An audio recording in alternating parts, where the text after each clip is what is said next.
नमस्कार साथियों, स्वागत है आपका एक बार फिर से आपके अपने चैनल वेदांत लर्निंग पॉइंट पे। आज आप सभी के लिए डीएलएड सेकेंड ईयर के 7वें प्रश्न पत्र पर्यावरणीय शिक्षण अध्ययन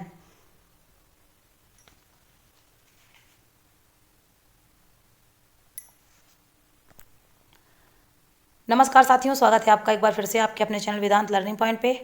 आज आप सभी के लिए डीएलएड सेकेंड ईयर के 7वें प्रश्न पत्र पर्यावरणीय अध्ययन शिक्षण की चौथी इकाई पर्यावरण अध्ययन के शिक्षण की तैयारी का टॉपिक है। 10 नंबर की आएगी। कुछ दीर्घ उत्तरीय और लघु उत्तरीय प्रश्न हैं इसमें। बहुत ही मोस्ट इंपॉर्टेंट प्रश्न है, इनमें से ज़रूर ही कोई ना कोई आपका आ ही जाएगा। ध्यान से देखिएगा और हेडिंग्स तैयार कर लीजिएगा, बाकी मैटर मन से बना के लिख दीजिएगा। आइए शुरू करते हैं।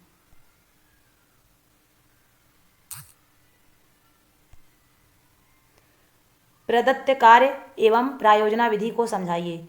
प्रदत्त कार्य विद्यार्थियों को दिए जाने वाले वे छोटे कार्य हैं जिनमें पाठ्य वस्तु के व्यवहारिक एवं सैद्धांतिक पक्षों को स्पष्ट किया जा सकता है। प्रदत्त कार्य प्रदान करने की प्रक्रिया में पाठ्य वस्तु को छोटे छोटे भागों में विभाजित कर विद्यार्थियों को इसे निश्चित समय अवधि में पूर्ण करने के लिए निर्देशित किया जाता है। छात्र आवश्यकतानुसार पुस्तकालयों एवं प्रयोगशालाओं में कार्य करते हैं। छात्र आवश्यकतानुसार पुस्तकालयों एवं प्रयोगशालाओं में कार्य करते हैं। इसका शिक्षक समय समय पर निरीक्षण करता रहता है तथा उनकी कठिनाइयों का निराकरण भी करता रहता है। छात्र अपने द्वारा पूरे किए गए प्रदत्त कार्य का पूर्ण आलेख भी रखता है। दत्त कार्य से विद्यार्थी क्या सीखते हैं? विद्यार्थी अपने सामर्थ्य के अनुसार कार्य करना सीखते हैं। विद्यार्थी स्वयं करके सीखते हैं। विद्यार्थी उत्तरदायित्व को पूरा करना सीखते हैं। विद्यार्थी व्यवहारिक कार्य को करने में आने वाली समस्या से जूझना सीखते हैं। दत्त कार्य प्रदान करते समय ध्यान रखने योग्य बातें। दत्त कार्य प्रदान करते समय ध्यान रखने योग्य बातें निम्नलिखित हैं। प्रत्येक दिन दत्त कार्य न दिया जाए। विद्यार्थियों की क्षमता एवं स्तर उनके अनुकूल होना चाहिए। विषय वस्तु से संबंधित अथवा दैनिक जीवन में उपयोगी हो। उचित निर्देश प्रदान किए गए हों। ज्ञान को स्थायी स्वरूप प्रदान करते हों। विद्यार्थी कार्य करने के लिए प्रेरित हों। विद्यार्थियों के लिए सुझावात्मक प्रदत्त कार्य। क्रमांक प्रदत्त कार्य समयाविधि। आपके शहर ग्राम के मुख्य ऐतिहासिक स्मारकों की जानकारी तस्वीरें एकत्रित कर रिपोर्ट बनाइए। 10 दिन। आपके स्थानीय परिवेश में कहाँ कहाँ कौन कौन से औषधीय पौधे, जड़ी बूटियों एवं वृक्ष उपलब्ध हैं, उनका औषधि के रूप में क्या उपयोग है, लिखिए। 15 दिन। प्रायोजन विधि। प्रायोजना विधि एक समस्यामूलक काम पर आधारित है। इस विधि में विद्यार्थियों के सामने एक समस्या प्रस्तुत की जाती है जिससे विद्यार्थी अपनी क्षमता एवं बुद्धि के अनुरूप स्वतंत्रता पूर्वक हल कर सकते हैं। प्रायोजना विधि के भाग। प्रायोजना विधि को निम्नलिखित भागों में बांटा जाता है। प्रायोजना का चयन, प्रायोजना की रूपरेखा तैयार करना, कार्यक्रम का क्रियान्वयन, मूल्यांकन। प्रायोजना विधि से विद्यार्थी सीखते हैं पूरी प्रक्रिया में सक्रिय रहना, श्रम के प्रति निष्ठा रखना, स्वयं कार्य करना, विभिन्न विषयों में सहसंबंध स्थापित करना, धैर्य, संतोष एवं आत्मसंतुष्टि के भावों को विकसित करना, स्वचिंतन से कार्य करना। प्रायोजना के प्रकार। प्रायोजना विधि के विभिन्न प्रकार निम्नलिखित हैं। निर्माण संबंधी प्रायोजना। निर्माण संबंधी प्रायोजना जैसे वाटिका लगाना, संग्रह करना, एक्वेरियम निर्माण आदि। निरीक्षण संबंधी प्रायोजना। निरीक्षण संबंधी प्रायोजना जैसे शैक्षणिक यात्रा के माध्यम से विभिन्न स्थानों का भ्रमण, जैसे विभिन्न प्रकार के जीव जंतु, कीट पतंगों, वनस्पति एवं पुष्पों आदि की विशेषताओं का निरीक्षण तथा अंतः संबंधता को जानना। समस्यात्मक प्रायोजना। समस्यात्मक प्रायोजना जैसे आहार में सुधार, स्वास्थ्य में सुधार, पोषक तत्वों की पहचान करना। पहचान संबंधी प्रायोजना। पहचान संबंधी प्रायोजना जैसे फल, फूल, बीज, जड़, जीव जंतु के नाम एवं गुण जानकर उनकी पहचान करना आदि। प्रायोजना का क्रियान्वयन कैसे करें? उपरोक्त सूची के अनुसार किसी प्रकार की प्रायोजना का चयन विद्यार्थियों की सहमति से करें। विद्यार्थियों की सहमति के अनुसार उन्हें टोलियों में बांटें। टोलियों को कब, कहाँ और कैसे कार्य करना प्रारंभ करना है, इसके स्पष्ट निर्देश दिए जाएं। समय समय पर कार्य की प्रगति रिपोर्ट प्राप्त करें। आवश्यकतानुसार संशोधन एवं मार्गदर्शन प्रदान करें। विश्लेषण एवं संश्लेषण विधि को समझाइए। विश्लेषण एवं संश्लेषण विधि। इस विधि के द्वारा विद्यार्थी आसपास के पर्यावरण से जुड़कर व्यवहारिक ज्ञान प्राप्त करते हैं। इसे वैज्ञानिक विधि भी कहा जाता है। इस विधि की निम्नलिखित विशेषताएं हैं। इसमें क्रमबद्ध ज्ञान के अध्ययन से सीखने की प्रक्रिया स्थायी होती है। यह विधि मानसिक विश्लेषण से सीखने को प्रोत्साहित करती है। इस विधि में समस्या समाधान से अध्ययन कार्य को सुदृढ़ बनाया जाता है।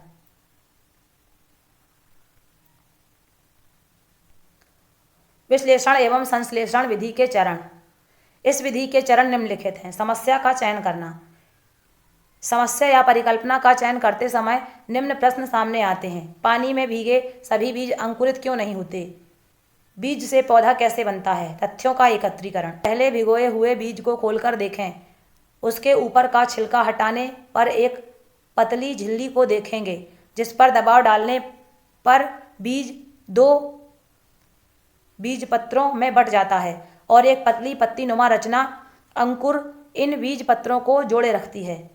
बीजों के ऊपर पतली झिल्ली का क्या कार्य है? यह पतली झिल्ली अर्धपारगम्य झिल्ली के रूप में आवश्यकतानुसार हवा पानी को बीज के अंदर प्रवेश होने देती है। बीज पत्र का क्या कार्य है? बीज पत्रों में संचित भोजन अंकुर को भोजन प्रदान करता है। तथ्यों का विश्लेषण। इन तथ्यों का विश्लेषण कर तालिकाबद्ध करें। तथ्यों का विश्लेषण तालिका। अवलोकन बिंदु। गीला बीज। भागों के कार्य। ऊपरी छिलका बीज का सुरक्षा कवच। पतली झिल्ली हवा पानी का प्रवेश। बीज पत्र बीज का संचित भोजन। अंकुर नन्हा भावी पौधा। परीक्षण। इस बीज को गीली मिट्टी में डालकर रख दें तथा नियमित रूप से 5 या 6 दिन तक पानी डालते रहें एवं उसका अवलोकन कर देखते रहें कि उसे सूर्य का प्रकाश मिलता रहे। क्या इसमें कोई हरी पत्ती नुमा रचना बाहर निकलती है? क्या बीज पत्र भी बाहर आते हैं? तथ्यों का संश्लेषण। यह हरे रंग की रचना ही अंकुर कहलाती है। इसके 2 भाग होते हैं। ऊपरी भाग प्रांकुर एवं निचला भाग मूलांकुर कहलाता है। बीज के अंकुर निकलने की स्थिति के लिए हवा पानी एवं सूर्य का प्रकाश आवश्यक होता है। तथ्यों की जांच कर परिकल्पना का निर्माण करना। उपरोक्त तथ्यों के संग्रहीकरण से स्पष्ट होता है कि परिकल्पना बीज का अंकुरण उचित परिस्थितियां हवा प्रकाश एवं पानी में होता है। परिकल्पना का परीक्षण करना। बीज के संबंध में उपरोक्त परिकल्पना के परीक्षण के लिए आओ कुछ करके देखें। कुछ बीज को एक पात्र में अंधेरे कमरे में रखें। कुछ बीजों को एक पात्र में सूर्य के प्रकाश में रखें। कुछ बीजों को एक पात्र में ऐसे स्थान पर रखें जहां उन्हें हवा पानी तथा सूर्य का प्रकाश मिले। अब देखें क्या होता है। सिद्धांत का प्रतिपादन। बीज के अंकुरित होने मात्र से ही बीज से जड़ तना एवं पत्ती नहीं बनते हैं। इसलिए किसान बीजों को खेत की मिट्टी में डालकर खाद पानी डालता है तथा बीज से पौधा बनाने के लिए हवा पानी प्रकाश के साथ मिट्टी तथा खाद की भी आवश्यकता होती है जो कि पौधे के उचित विकास के लिए उसे पोषक तत्व प्रदान करती है। इस प्रकार स्पष्ट है कि वैज्ञानिक क्रम में समस्या समाधान ढूंढने की विधि को वैज्ञानिक विधि कहते हैं। पर्यावरण अध्ययन शिक्षण में प्रयुक्त सहायक सामग्री के प्रकारों को संक्षेप में समझाइए। पर्यावरण अध्ययन शिक्षण में प्रयुक्त होने वाली सहायक सामग्री निम्न होती है। यथार्थ वस्तु। ज्ञान को स्पष्ट एवं प्रत्यक्ष बनाने के लिए यथार्थ वस्तु का प्रदर्शन सर्वोत्तम है, जैसे थर्मामीटर, फूल पत्ती, मेंढक, मछली, बैरोमीटर आदि। छात्र जिन वस्तुओं से दैनिक जीवन में पूर्व परिचित हो उन्हें दिखाने की आवश्यकता नहीं है। नमूना। संपूर्ण पदार्थ यदि कक्षा में नहीं लाया जा सके तो नमूने का उपयोग किया जाता है। जैसे नीम के वृक्ष के लिए उसकी एक टहनी नमूने का कार्य करती है। नमूना संपूर्ण का एक अंश मात्र होता है, अतः पदार्थ का पूरा अनुभव नहीं हो पाता। नमूना ऐसा लेना चाहिए जो संपूर्ण पदार्थ का प्रतिनिधित्व करता हो। प्रतिमान। प्रत्यक्ष वस्तु ना तो बहुत बड़ी हो जिसको कक्षा में नहीं लाया जा सके या इतनी छोटी ना हो कि दिखाई ही ना पड़े। जब मॉडल का उपयोग किया जाता है कुछ वस्तुएं अप्राप्य होने के कारण भी मॉडल के रूप में प्रदर्शित की जाती हैं, जैसे मानव मस्तिष्क, हृदय, फेफड़े आदि। लेकिन यह सावधानी रखनी आवश्यक है कि मॉडल रंग रूप की बनावट में मूल वस्तु जैसा होना चाहिए। चार्ट, चित्र, रेखा चित्र एवं ग्राफ। चार्ट एवं चित्र या तो बने बनाए खरीदे जाते हैं या शिक्षक उन्हें स्वयं बना सकता है। सुंदर एवं प्राकृतिक रंगों के बने चार्ट एवं चित्र न केवल आकर्षण पैदा करते हैं बल्कि विषय को अधिक सरल एवं रुचिकर बनाते हैं। फोटोग्राफ दुरूह वस्तुओं को भी प्रस्तुत करते हैं। रेखा चित्र कम समय में दुरूह पाठ्यक्रम को सरल बनाने के लिए प्रभावशाली माध्यम है। बड़े संयंत्रों, उपकरणों, प्रकाश की किरणों आदि को रेखा चित्रों द्वारा ही प्रदर्शित किया जाता है। इसी तरह ताप व हवा के दबाव संबंधी पाठ्यांकों में जहां तुलना करना आवश्यक हो वहां ग्राफ का उपयोग एक आवश्यक अंग होता है। फ्लेनेल बोर्ड, लगभग 1 गज फ्लेनेल या खादी के कपड़े को लकड़ी के फ्रेम में कसकर फ्लेनेल बोर्ड बनाया जाता है। प्रदर्शित किए जाने वाले चित्रों या रेखा चित्रों के पीछे रेगमाल की पट्टियां इस प्रकार चिपकाई जाती हैं कि खुरदुरी सतह बाहर रहे। अब उन्हें बोर्ड के कपड़े पर थोड़ा हाथ से दबाकर स्थिर किया जाता है। फ्लेनेल ग्राफ पर कटे हुए चित्रों का आवश्यकता के अनुकूल क्रमवार प्रदर्शन किया जाता है। इसके द्वारा छोटी कक्षाओं में प्रभावशाली अध्यापन हो सकता है। मैजिक लेंटर्न, इस यंत्र की सहायता से छोटे चित्रों को बड़ा करके पर्दे पर प्रदर्शित किया जाता है, लेकिन इसके लिए पारदर्शक शीशे की स्लाइडें बनवानी पड़ती हैं और कमरे में भी संपूर्ण अंधकार की व्यवस्था करनी पड़ती है। एपिस्कोप, इसमें स्लाइड बनाने की आवश्यकता नहीं पड़ती है। पुस्तक एवं पत्रिका आदि के चित्र या रेखा चित्र तथा ग्राफ आदि के सूक्ष्म रूप को भी पर्दे पर बड़ा करके दर्शाया जा सकता है। यद्यपि यह कीमती यंत्र है, लेकिन पर्यावरण अध्ययन अध्यापक के लिए बहुत उपयोगी है। गृह कार्य, अभ्यास कार्य तथा श्यामपट्ट सारांश के लिए भी इसका उपयोग किया जा सकता है। इससे शिक्षक को लिखने में समय नहीं गंवाना पड़ता। एपीडायस्कोप, इस यंत्र से मैजिक लैंटर्न और एपीस्कोप दोनों का ही काम हो सकता है। लैंटर्न की तरह स्लाइडें तथा एपीस्कोप की तरह चित्र, रेखा चित्र एवं पाठ के सारांश के लिए प्रयुक्त होता है। यद्यपि यह यंत्र कुछ अधिक कीमती है, परंतु बहुत उपयोगी है। फिल्म स्ट्रिप, यह रासायनिक पदार्थों से तैयार की गई 35 मिमी की और फोटो नेगेटिव के समान होती है, जो शीशे की स्लाइड्स की अपेक्षा अधिक सुगमता से दिखाई जा सकती है और यह टिकाऊ भी होती है। इसे भी प्रोजेक्टर की सहायता से दर्शाया जाता है। सेंट्रल फिल्म लाइब्रेरी भारत सरकार एवं अन्य व्यावसायिक केंद्र से पर्यावरण अध्ययन संबंधी विषय फिल्म स्ट्रिप प्राप्त की जा सकती हैं। सेंट्रल फिल्म लाइब्रेरी भारत सरकार एवं अन्य व्यावसायिक केंद्र से पर्यावरण अध्ययन विषय संबंधी फिल्म स्ट्रिप प्राप्त की जा सकती हैं। रेडियो, आजकल रेडियो और ट्रांजिस्टर का प्रचलन भारत में भी बढ़ता जा रहा है। यहाँ तक कि सुदूर ग्रामों में भी यह आज उपलब्ध होता जा रहा है, इसलिए शिक्षा में इसके उपयोग की संभावनाएं बढ़ती जा रही हैं। रेडियो स्टेशन से अध्यापक या विशेषज्ञ वैज्ञानिक विषयों पर भाषण अथवा परिचर्चा प्रस्तुत करते हैं, जिन्हें दूरस्थ कक्षाओं में बैठे छात्र सुनकर लाभ उठा सकते हैं। आजकल खुला आकाश कार्यक्रम का रेडियो द्वारा विभिन्न कक्षाओं एवं विधियों के पाठों का प्रसारण किया जाता है। इन कार्यक्रमों की समय सारणी प्राप्त कर उक्त प्रसारणों से छात्रों को लाभान्वित किया जा सकता है। यद्यपि यह अध्यापक का स्थान नहीं ले सकता, परंतु उसके शिक्षण में सहायक अवश्य हो सकता है।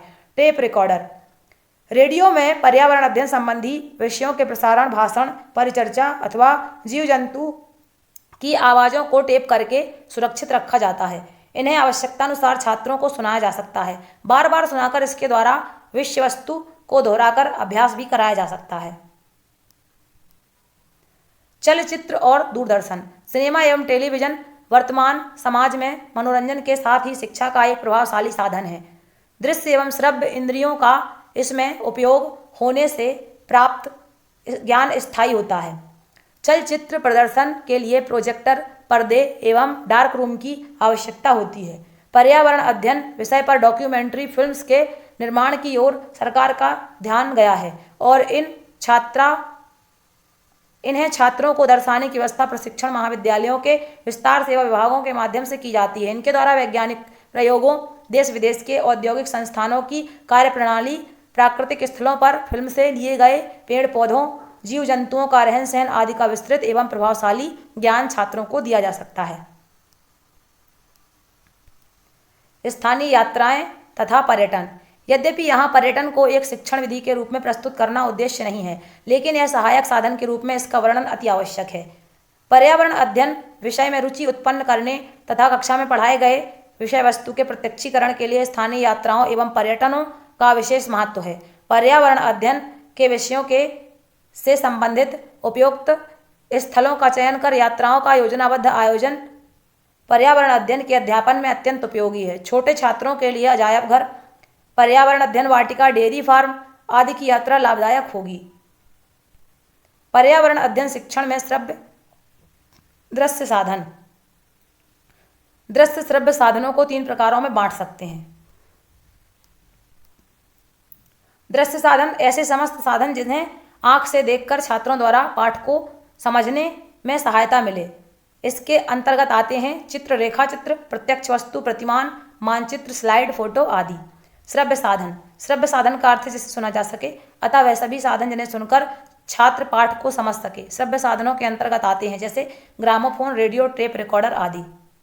दृश्य श्रव्य, ऐसे साधन जिनमें छात्रों की दृश्य और श्रव्य दोनों ही इंद्रियां प्रयोग में लाई जा सकें। इसके अंतर्गत आते हैं जितनी अधिक इंद्रियों का समावेश किसी वस्तु को समझने के लिए प्रयुक्त होता है वह उतना ही अधिक ग्राह्य होता है। उदाहरण के लिए चलचित्र, टेलीविजन, अभिनय तथा वीडियो कैसेट आदि। निम्न को समझाइए। इनमें भी पूछ सकता है, जैसे प्रोजेक्टर के बारे में या चार्ट के बारे में, मॉडल के बारे में। फिल्म स्ट्रिप, इसके अंदर 35 मिमी फिल्म स्ट्रिप पर स्थिर चित्र होते हैं। यह श्याम, श्वेत अथवा रंगीन दोनों प्रकार के हो सकते हैं। यह सिंगल फ्रेम या डबल फ्रेम में होते हैं। अधिकांश film strip single frame pictures वाले होते हैं। साधारणतः एक फिल्म स्ट्रिप में 20 से 30 फ्रेम होते हैं और यह 2 से 5 फीट लंबी होती है। फिल्म स्ट्रिप को प्रभावशाली ढंग से प्रयोग करने के लिए सर्वप्रथम यह देखकर चयन करें कि वह प्रकरण के लिए आवश्यक है अथवा नहीं। फिर उसका पुनरीक्षण करें। इसके पश्चात कक्षा को तत्पर करें। फिर प्रस्तुतिकरण के पश्चात मूल्यांकन करें। लाभ, यह प्रयोग में सरल एवं सुविधाजनक है। यह भंडारण के लिए कम स्थान चाहती है और इनका प्रयोग वांछित स्थानों पर किया जा सकता है। यह अल्पव्ययी और पर्याप्त मात्रा में श्याम, श्वेत अथवा रंगीन उपलब्ध है। इसमें चित्र क्रमबद्ध होते हैं और इन्हें अल्प प्रकाशित कक्ष में भी प्रयुक्त किया जा सकता है। प्रोजेक्टर, यह अत्यधिक उपयोगी साधन है। इसमें चित्रों को बड़े पर्दे पर प्रक्षेपित कर दिया जाता है। यह मुख्य रूप से 4 प्रकार के होते हैं। यह वह जिनमें पारदर्शक चित्रों को प्रदर्शित किया जाता है साधारण प्रोजेक्टर या मैजिकल लालटेन कहलाते हैं। दूसरा, जिसमें अपारदर्शी चित्रों यहाँ तक कि पुस्तकों के पृष्ठों तक को प्रक्षेपित किया जा सकता है, अपारदर्शी प्रोजेक्टर या एपीस्कोप कहलाता है। और तीसरी प्रकार में पारदर्शी व अपारदर्शी दोनों प्रकार के चित्रों का प्रक्षेपण संभव है, एपीडाइस्कोप कहलाता है। एक चौथे प्रकार का प्रोजेक्टर फिल्म स्ट्रिप प्रोजेक्टर होता है। इसमें स्लाइड अथवा अपारदर्शी चित्रों के स्थान पर सेल्यूलोज एसीटेट की 34 mm चौड़ी व 60 mm से लेकर 1.5 मीटर लंबी पट्टी प्रयोग की जाती है। और एक और प्रकार का ओवरहेड प्रोजेक्टर भी होता है। इसमें स्लाइड का प्रयोग ऊपर से किया जाता है। इसी प्रकार माइक्रो प्रोजेक्टर के द्वारा अत्यधिक सूक्ष्म वस्तुओं को बड़े आकार में प्रक्षेपित किया जा सकता है। इसे सूक्ष्मदर्शी के साथ प्रयोग किया जाता है। पर्यावरण अध्ययन शिक्षण में इसका प्रयोग प्रभावशाली रूप से किया जा सकता है। एक और प्रक्षेपित यंत्र स्टीरियोस्कोप है। यह बड़े लाभ का उपकरण है क्योंकि यह त्रिपार्श्वी प्रभाव उत्पन्न करता है जिसके फलस्वरूप चित्र वास्तविक वस्तु का अभाव देता है। इसमें लंबाई, चौड़ाई, मोटाई, गहराई के अनुभवों के समन्वय के फलस्वरूप वस्तुएं सजीव सी हो उठती हैं। चार्ट, किसी भी चार्ट का उद्देश्य किसी प्रत्यय या सिद्धांत को प्रदर्शित कर देना है जिससे शब्दों के माध्यम से समझना कठिन हो। इनका प्रयोग सामान्यतः किसी तथ्य या चित्र या सांख्यिकी के द्वारा संबंधों को दिखाने के लिए, किसी वस्तु को संकेत के रूप में प्रस्तुत करने के लिए, किसी सूचना का संक्षेपीकरण करने के लिए, अमूर्त प्रत्ययों को मूर्त रूप देने के लिए, किसी प्रक्रिया की निरंतरता दिखाने के लिए अथवा किसी रचना का विकास दिखाने के लिए किया जाता है। पर्यावरण अध्ययन शिक्षण मुख्यतः 3 प्रकार के चार्ट का प्रयोग किया जाता है। ट्री चार्ट, इस प्रकार के चार्ट का प्रयोग विभिन्न कारकों, संबंधों के विकास को प्रदर्शित करने के लिए किया जाता है। प्रवाह चार्ट, जैसा कि नाम से स्पष्ट है, इसका प्रयोग किसी प्रक्रिया के विकास को प्रदर्शित करने के लिए किया जाता है। एक प्रवाह चार्ट के निर्माण में चतुर्भुज, वर्ग या त्रिभुज का प्रयोग हो तो अवरोध को दिखाने के लिए किया जाता है। वर्ग या त्रिभुज का प्रयोग तो अवरोध को दिखाने के लिए किया जाता है और रेखाओं का प्रयोग दिशा या प्रवाह के प्रदर्शन के लिए किया जाता है। तालिका चार्ट, पर्यावरण अध्ययन शिक्षण में इस प्रकार के चार्ट का प्रयोग पर्याप्त किया जाता है। यह किसी भी तथ्य के तुलनात्मक अध्ययन अथवा तथ्यों के प्रदर्शन के लिए प्रयोग किया जाता है। बुलेटिन बोर्ड, छात्रों द्वारा निर्मित सामग्री, एकत्रित चित्रों, रेखाकृतियों, पुस्तकों एवं पत्रिकाओं से संबंधित सामग्री को प्रदर्शित करने के लिए एक सशक्त माध्यम है। इसका आकार श्यामपट्ट के अनुरूप होना चाहिए। सामान्यतः यह 4x4 या 4x6 आकार का होना चाहिए। इसे थर्मोकोल, नरम गत्ते के बोर्ड या कार्ड शीट का बनाया जा सकता है। यदि कार्ड शीट का प्रयोग करना हो तो वह पर्याप्त मोटी होनी चाहिए। प्रदर्शित की जाने वाली सामग्री का एकत्रीकरण छात्रों द्वारा पर्यावरण अध्ययन शिक्षक के मार्गदर्शन में किया जाना चाहिए। छात्रों को छोटे छोटे समूह में विभाजित कर उन्हें प्रदर्शन पट का प्रबंध सौंपकर अध्यापक छात्रों को स्वस्थ प्रतियोगिता उत्पन्न कर सकता है। इसके लिए पुरस्कार देकर छात्रों को और अधिक प्रोत्साहित किया जा सकता है। प्रतिमान। पर्यावरण अध्ययन शिक्षण में कभी कभी प्रत्ययों का स्पष्टीकरण प्रत्यक्ष अनुभव के पश्चात भी सरल नहीं होता है।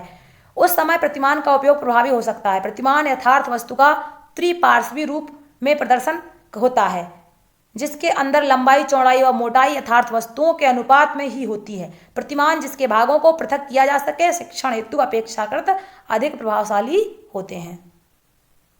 विज्ञान किट क्या है? विज्ञान शिक्षण में विज्ञान किट की उपयोगिता और महत्व को स्पष्ट कीजिए। ये हो सकता है कि आपके विज्ञान के पेपर में भी आ जाए। अगर आपने ऑप्शनल सब्जेक्ट में विज्ञान लिया है तो अच्छा है आपके लिए। विज्ञान किट का आशय ऐसी आवश्यक सामग्री से है जो प्रत्येक स्तर पर विज्ञान शिक्षण करते समय उपयोग में लाई जाना आवश्यक है। इसमें वे यंत्र, उपकरण और वस्तुएं शामिल होती हैं जो प्रदर्शन, प्रयोग और विज्ञान के तत्वों को समझने के लिए पाठ्यक्रम के अनुसार अपेक्षित एवं आवश्यक हैं। विज्ञान किट की उपयोगिता एवं महत्व।